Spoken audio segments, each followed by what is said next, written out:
What up, guys? It is really hot. I'm really hot. I think you're probably really hot. The weather's really hot. Anyway, let's get down to business. Do you want to speak for a bit?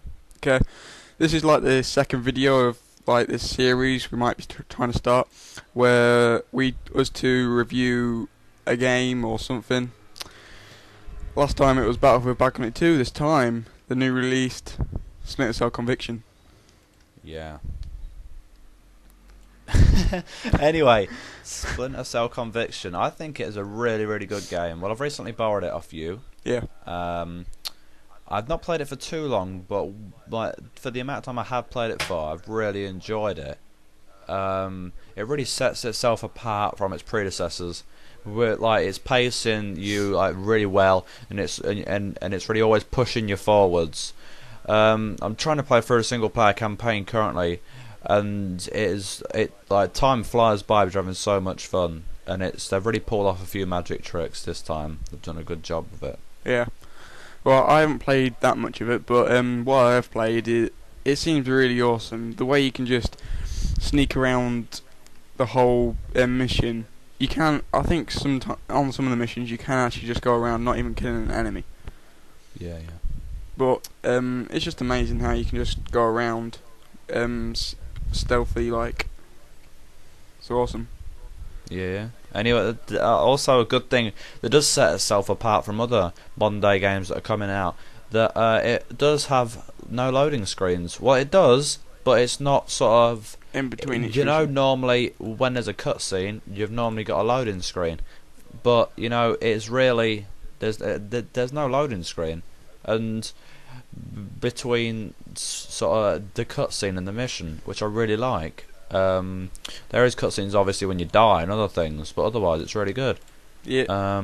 Yeah, like there's like in all games there's like cutscenes to show you what's going to happen next that you wouldn't really be able to do in the proper game. I think that's what you're trying to say. Yeah, that's it. Yeah. Another thing that I really like about it are the interrogations.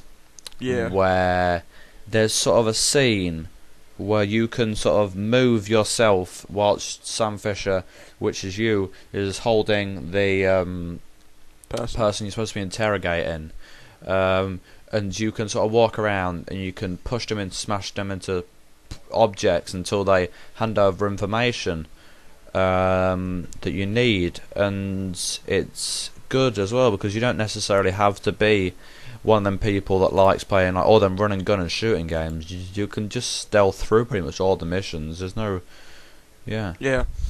One thing that I really like is that when you're in the dark, when the enemies can't see you or anything, the screen's like black and white where the lights are. Yeah. But if there's like a light shine on you, and then the enemies would be able to see if they was looking at you, then the screen's in colour, which I think adds a really good effect to the game. So so you actually if you're trying to go around stealthy, you have to shoot the lights and try and do that way. Yeah. Well, obviously, they'd rather force players to eyeball a variety of meters to determine their level of stealth, because normally you've got like meters and stuff in previous Splinter Cell games. There's sort of like bars and meters and stuff around the screen telling you how, like, if enemies can hear you and see you. Obviously, you've got your colour bleeding out into the black and the white, and then one minute, then when you're back in the light, the colour comes back, and it's an easy sense of whether you're hidden or exposed. It really enables you to move quickly through the environment and plan your route of attack. Yeah. Right. Yeah? Yeah. Right. What else to talk about? There's like weapon stashes that you go up like to throughout each mission, where you can put. Well, once you've found or picked up one of the weapons from the weapon stash, then it's going to be in there, so you can pick that out if you haven't got it out already, or you can upgrade it for like different scopes. Don't know if you can get silencers or anything for it. You can get silencers, but it's not an option for every gun. Yeah, where you can get like scopes and silencers to some of the guns.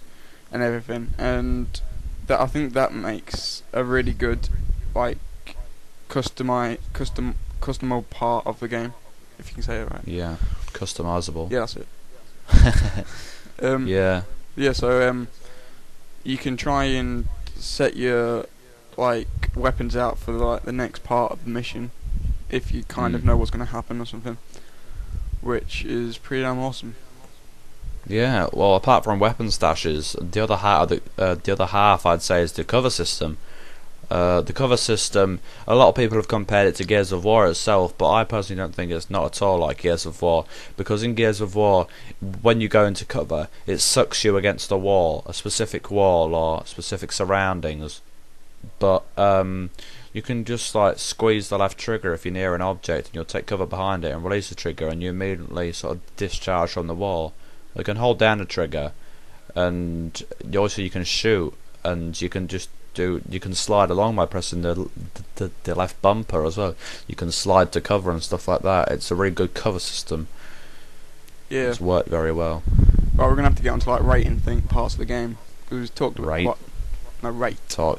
Rate. Rate. Right. Okay then. Do you want to give a bit of a rating first, and then I'll see disagree or agree? Okay. I'm gonna go for the graphics first. They look amazing. What HD is supposed to be, I think. I'm gonna give them a 9 out of 10. Yeah. Okay. Well, I personally think graphics, I'd say about the same, 8 or a 9. It's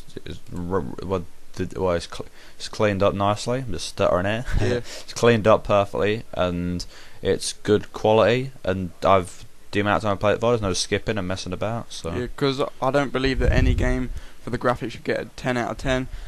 So in my books, the highest is 9 out of 10. So I think it looks amazing. Yeah. Do you want to go for the next one? Yeah. Well, the actual, the in-game itself, like the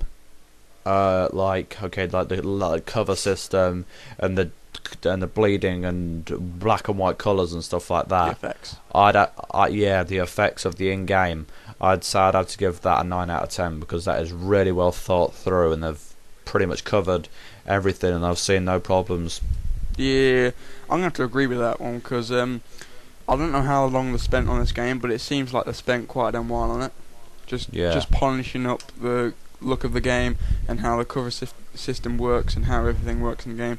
It just works really amazing, and it's a really enjoyable game. Yeah. What do you reckon about the sounds and all the voice acting and stuff? The sounds of all the guns. I'm going to give it an 8. Yeah. 8 out of 10, because in some of the parts of the game, like the sound isn't up to like them mouth moving. Yeah, it's not synced. Yeah. And I've noticed that. But the sound of like the enemies trying to shout you out and everything, it's pretty damn awesome. Yeah. And I personally give it about an 8 as well. It's a good. You can obviously there's points in it where the lips are out of sync and stuff like that, but normally, and like you can hear footsteps of enemies, you can hear your own footsteps, which I guess helps in the sense that you keep quiet like that, because you're thinking, oh, I can hear my footsteps, I better slow down, or and the sound, the voice acting, that they've picked some good voice actors for the actual characters, because I've seen other games that are very bad voice acting, so like the voice acting of the characters doesn't meet what they look like or how you'd expect them to sound. But I think it's really well done, and all the guns sound perfect as well, so that's really good. Yeah. What are you going to give it for overall then? Overall, I'd give it about an can I do 8 point something, or can I? Yeah, why not? I'd say about an 8.8. 8 point, yeah. Think that's about good. Yeah, I'm going to agree with that one, because it's really well polished up. It seems like they spent ages developing the game. And the one thing I noticed that really annoys me after a while, because I'm not very good at the game, I die quite a bit. Like the cutscene where you die, it gets really annoying after a while. Yeah. I have died a couple of times on this one specific mission, so I can back you up on that fact. But yeah, it would have been better if they changed like the cutscene to like a clue or something what you could do. Yeah. But yeah, that's the only one really bad fault that I found with the game. Yeah. All in all, it's all polished up. It's been developed very well. If you've got an Xbox or PC, I definitely go buy it. Definitely, yeah. It's a very good game. It's good for the price as well. If you're not 100% on getting it, I'll go and download the demo from the dashboard or from Steam, I think, if you're on the PC. Yeah. Good game overall, though. Yeah. Yeah. Do you want to say bye? Well, this is the end of the second episode of the series. I'm Jamie. I'm Ed, and there'll be sure to be more, hopefully. So please comment, like and subscribe. It's a rate system thing. Yeah, like, subscribe, and be sure to leave a comment on below. Thanks for watching. Yeah, thanks for watching. Peace.